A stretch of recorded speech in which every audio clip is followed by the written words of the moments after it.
Hi and welcome to this instrument walkthrough for Violin Untamed, which is the updated version, version 2.0. So if you're coming here from another walkthrough or you've seen a walkthrough before, a lot of this will seem quite familiar to you, but stick around because obviously there's lots more we've added to it. Mainly loads more improvisations, lots more functionality, the GUI's changed, all that kind of stuff. So let's just get straight into it. I mean, for those of you that don't know anything about the solo strings Untamed, they're basically built off these improvised notes that are really long notes, improvised, recorded every single note on the fingerboard. With the violin we've got over 3 octaves of notes, and then we've recorded 3 different playing intensities: calm stuff at the bottom, wild stuff at the top, and then lively stuff somewhere in the middle. So just to demonstrate those layers now, just on one of the improvisation sets, here we go.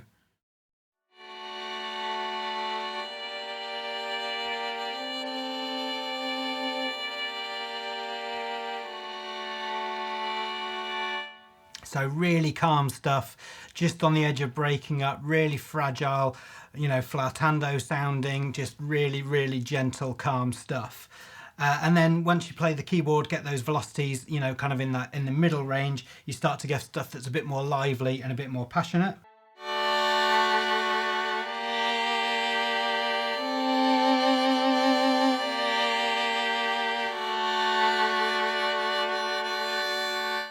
So a lot more passionate, a lot more lively, more natural vibrato in those performances as well. And you're really just like feeling the notes and letting, it is like writing when you've got a violinist in front of you, because the instrument's giving you kind of constant feedback and you're kind of like writing at the same time as you're listening. So it's really, really fun to play. And then at the really top stuff, I'm going to throw some wild notes in now. So much more intense vibrato, kind of much more intense changes in dynamics. And I'm not doing anything with the mod wheel or anything with dynamics or anything. This is purely just playing the keyboard harder.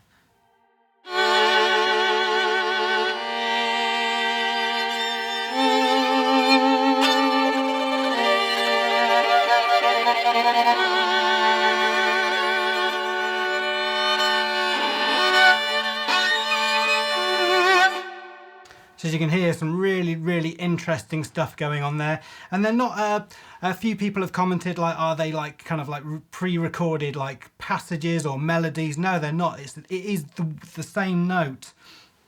But the direction for Henry, the violinist, was basically just like play that same note, but play it with an intensity that you would feel playing a normal passage of music. So those wild notes really are, it's just like you're playing that same note,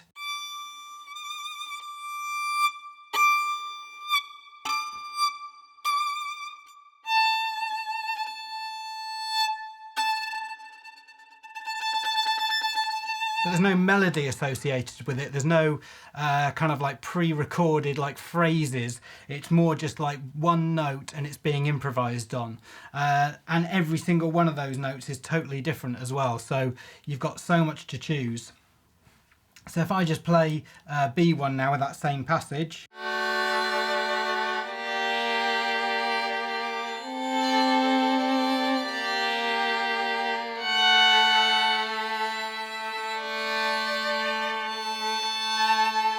You'll get a different feeling. It's the same kind of thing, but it's just like a slightly different variation on it. And then these C ones as well.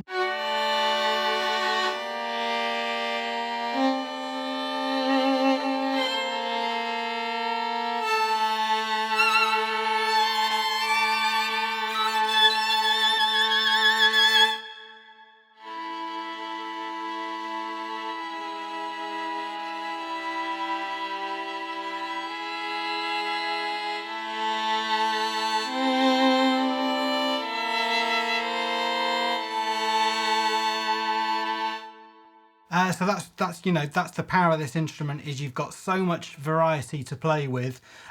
Your ear's never going to get bored of playing these because it's constantly being fed something new. These Improvisations Legacy are basically the set of improvisations we recorded for the original release of Violin Untamed. So the first thing to mention is there's not as many notes been recorded. There's only kind of like every other note we recorded, whereas the main improvisations we've recorded every single semitone. And we've kind of left them in because obviously there's a lot of compositions out there where people have used this and we wanted to leave them in there. But really the improvisations A to C2 kind of like supersede these legacy ones, but I wouldn't discount it. There's still some really interesting notes in there, really interesting performances that you should weave into your compositions somewhere.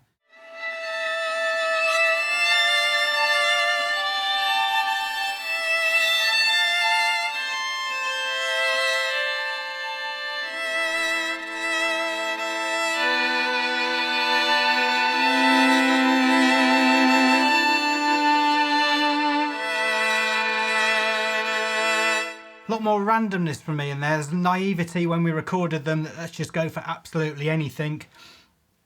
So you will be taken by surprise with some of these improvisation legacy options, but there's some good stuff in there, so explore.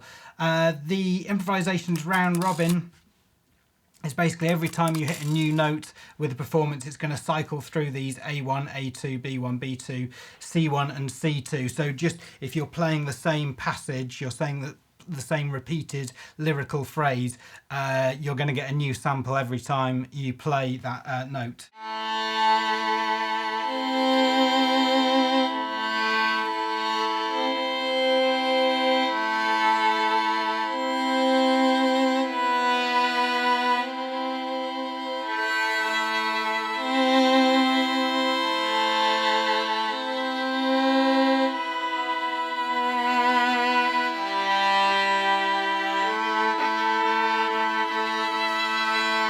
Just so if you've got a repeating phrase like that, an ostinato pattern, then use that improvisations round robin, just so your ear's kind of like being fed something new the whole time.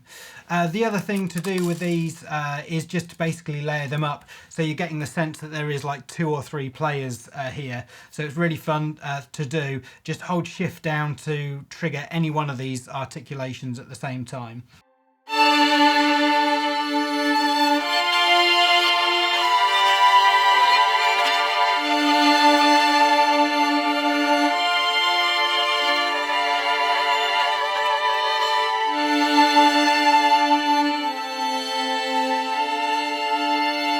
And you can layer up to all, you know, as many as you want.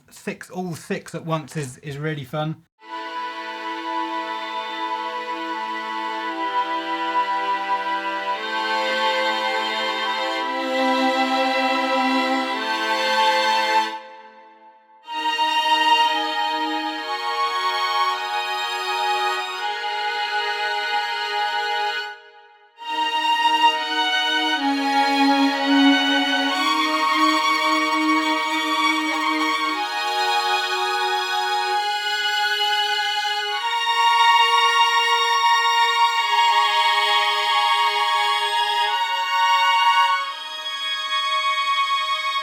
So that's really fun when you start layering them up, because it suddenly sounds like a violin section then, you know, a full-on violin section, and the individual performances start to blur together and you can't quite hear every single thing that's going on. It becomes much more of like a homogeneous sound, so it's really, really fun to play with.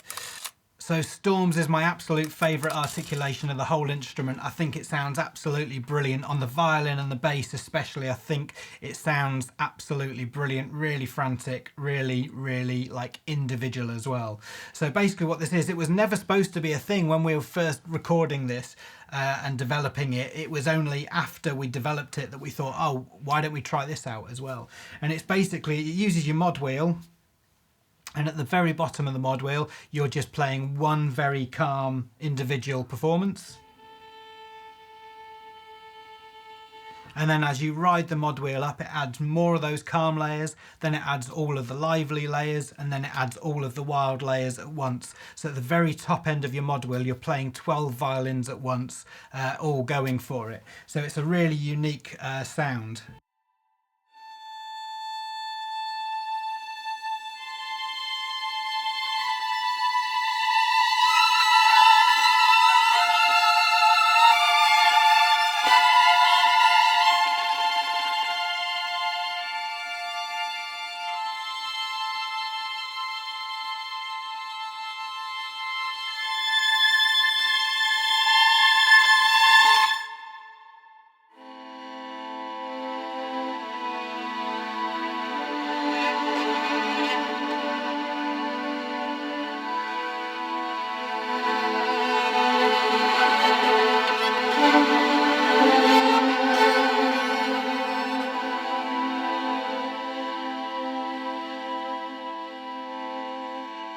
So you can hear as you're riding the mod wheel up, the sound suddenly starts to get thicker because there's more and more violins playing, and then at the top end you suddenly start to hear that it's getting more violent and more frantic and more kind of like wild as well. So for kind of like making a passage that feels calm at the beginning and then out of nowhere it suddenly gets really frantic and angry, it's absolutely brilliant, and there's nothing else like it.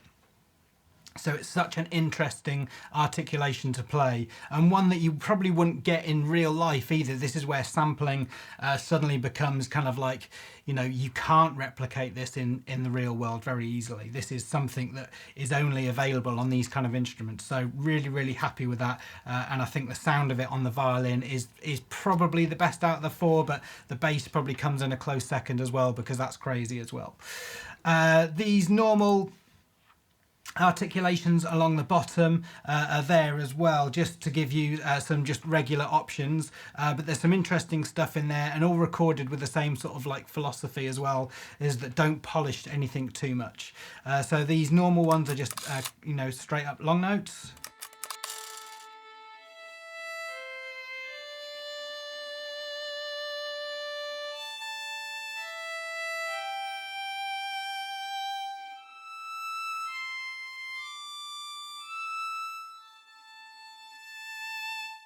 And then vibrato as well, you've got a separate vibrato control.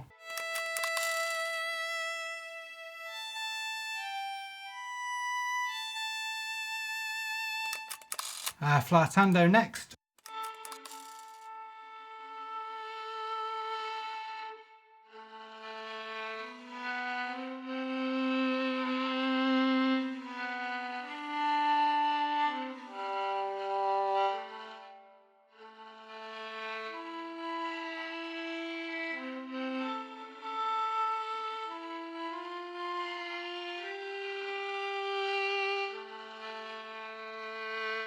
So really gentle, really, really subtle sounding. There's stuff in there that you can just hear, kind of like the bow not quite making contact with the strings, kind of like there's just like feeling in there. It's not a static note at all, even though they are just normal notes.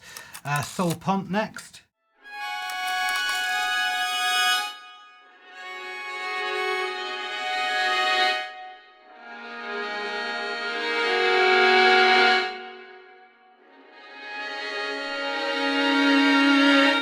Really sort of like cutting and sharp that kind of note is.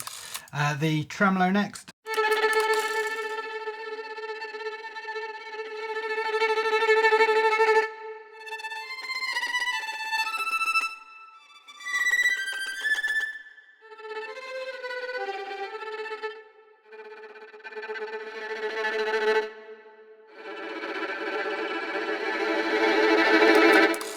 Circular bowing next, which sounds really, really nice on these higher instruments, the violin and the viola, just to create, again, more of like a texture sound.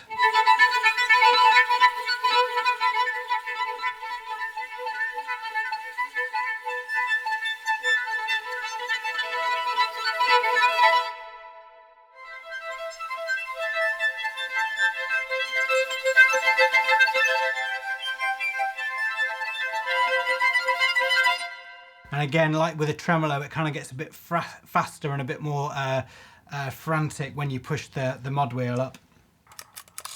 False harmonics as well. These are available just up this higher register of the keyboard.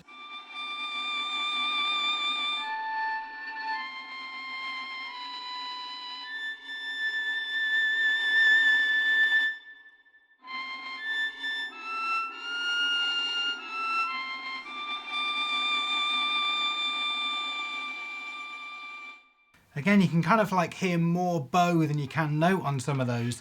It sounds like a really, really kind of like fragile note. It's such a nice sound. Onto the short notes next, we've got spiccato first.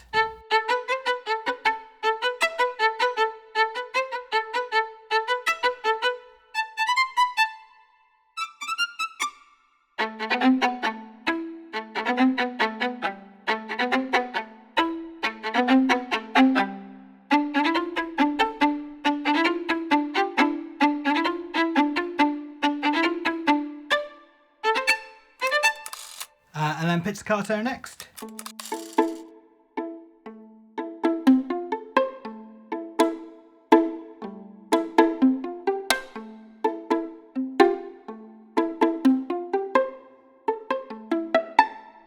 And then you've got a very, at the very top of the instrument as well, you've got a Bartok, where the note's kind of like snapping off the fingerboard. And then onto these glue layers last, which you've got the other instruments in the series, or you've seen the other walkthroughs, you'll know what these are. But it's basically a sine wave that we've recorded to tape, so it doesn't sound too digital and too kind of just a stock sine wave that you'd find in your DAW. And then what the idea behind these is just to add them. You can add them to any of the articulations, but the long notes obviously, you know, work the best. Is just to thicken up the sound and just give it a bit more weight and a bit more body. And it kind of works with all the instruments. There's this glue included in every single one, and it works with every single one as well. I'll leave the volume at the bottom and then just raise it to the point where we can hear it, but it doesn't necessarily take over the notes that you're playing.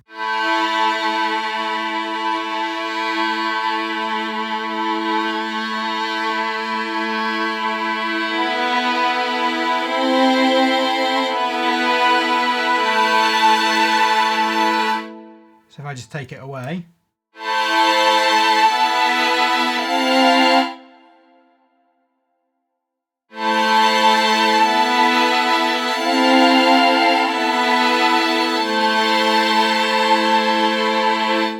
So there you can just hear that it starts to richen up the sound a little bit and just fill in the gaps, especially on these improvisations, I think, where the notes are coming in and out of unison, and you're kind of like, you are hearing the performances. That glue just kind of like cements everything together a little bit. And you've got these two versions. You've got glue and then a glue 8VB, which is basically like an octave lower than the note that you're playing.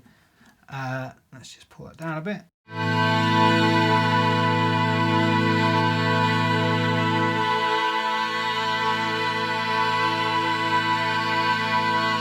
So just there where you can start to hear it, but you wouldn't necessarily know it was there.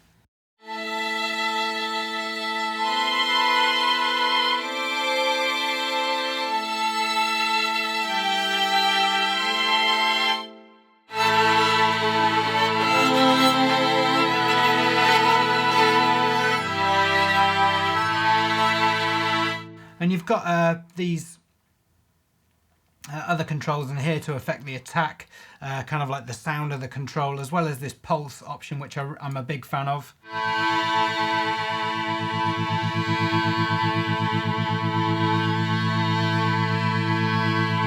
About there, just to give it a bit more movement and a bit more life. Let's pull this down here.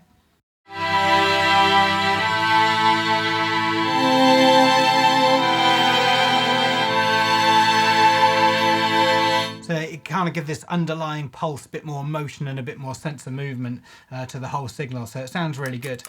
Just with these other controls as well, you've got the attack of the long notes. So if you're just playing some of the improvisations, you can kind of get it to start right at the beginning and kind of like come right in, or you can just make it come in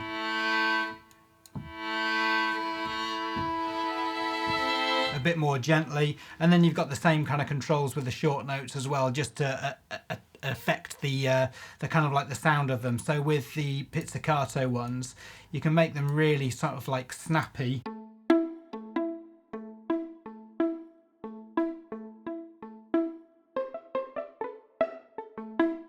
Bit unrealistic. Let's just pull that back a bit. Compared to where you've got like the more of the sustain of the note, you can kind of like really pull it in and make it much, much tighter than the original signal. So onto the microphone positions next, which are the same as the others in the series. So you've got spot, close, room and gallery, getting more and more distant as you go through those. I've chosen Spiccato because I just think that sounds like you can hear the signal the best with that particular articulation. And there's no reverb on this. There's no processing on any of this video whatsoever, just so you can hear exactly what the instrument sounds like. So spot first of all.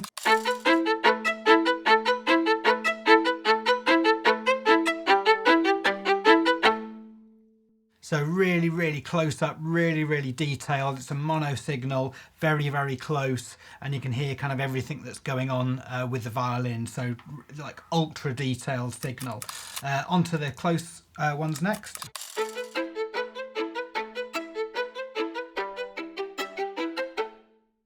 So much more natural perspective there. It sounds much more realistic to what it sounded like in the actual room itself. They're a stereo pair, a bit further away, still quite detailed, you can still hear what's going on. And if you only had to choose one microphone, that would be the one to use, I would say. Then you've got the room microphones, which are much further back now, so you're getting much more of a sense of what the room actually sounds like.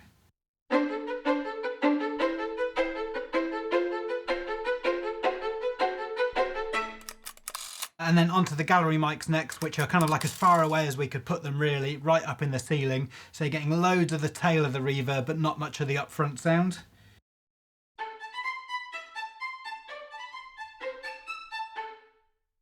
So much more distant, much more reverb sound, and you really get a sense of exactly what that room sounds like. And then just kind of blend it all together somewhere around this. Again, no reverb.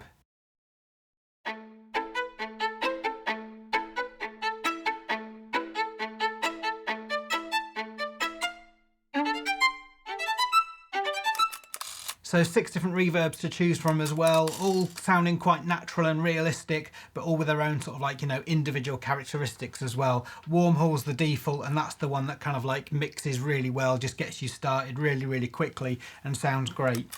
As I've said with all of these other walkthroughs, is layering up these is like a really interesting way to get some new sounds and new textures. I mean, just a couple of the improvisations and the circular bowing is a good place to start if you just want something really interesting and textural.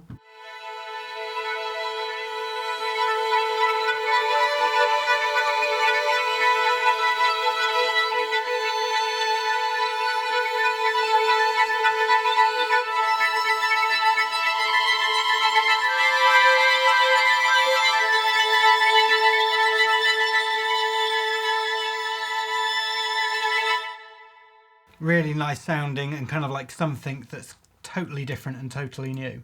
And then just adding all the improvisations together is another classic that people are starting to use.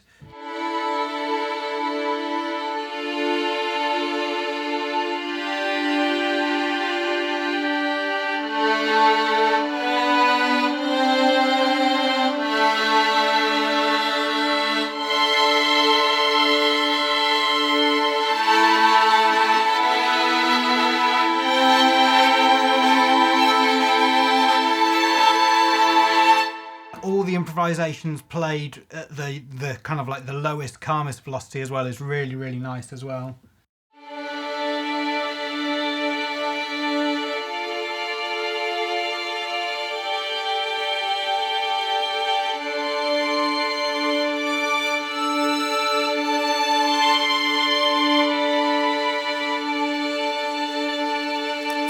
So just playing through the velocities as well is something not to forget with the improvisations. So just like emphasising notes here and there throughout the passage of music that you're playing.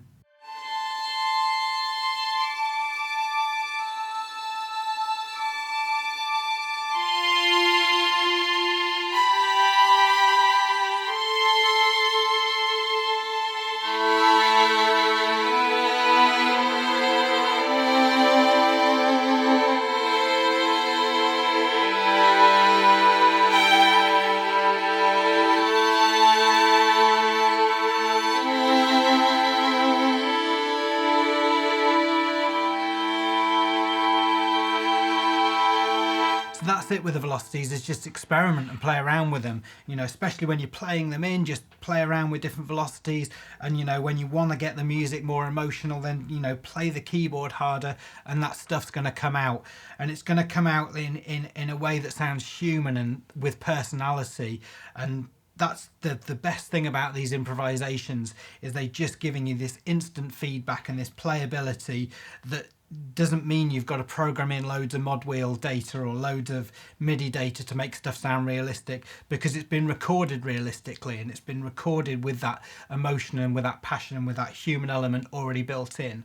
And especially, you know, when you've got your MIDI data in your DAW and you're editing your notes and that kind of stuff, play around with the velocities there as well, because you think you've written something, you know, a bit boring and a bit pedestrian, but just changing the velocities as the composition composition weaves in and out is going to make that music sound more dynamic and sound more emotional and just sound better without having to do anything with the mod wheel at all.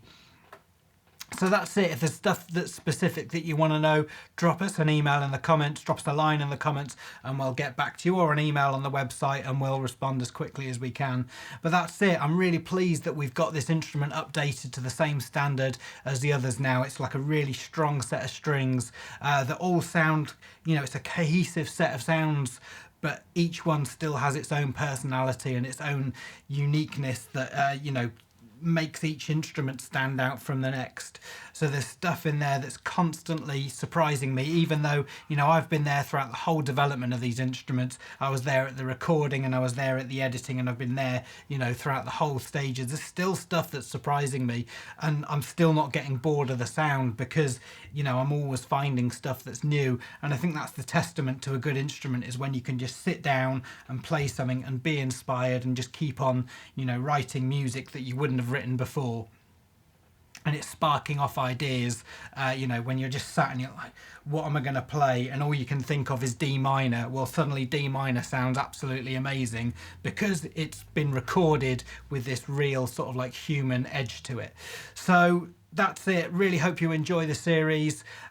Really hope you've enjoyed this walkthrough. Like I say, if there's anything you want to know, drop us a note in the comments. Give us a thumbs up if you like what you're seeing. And we'll see you on the next one. Take care.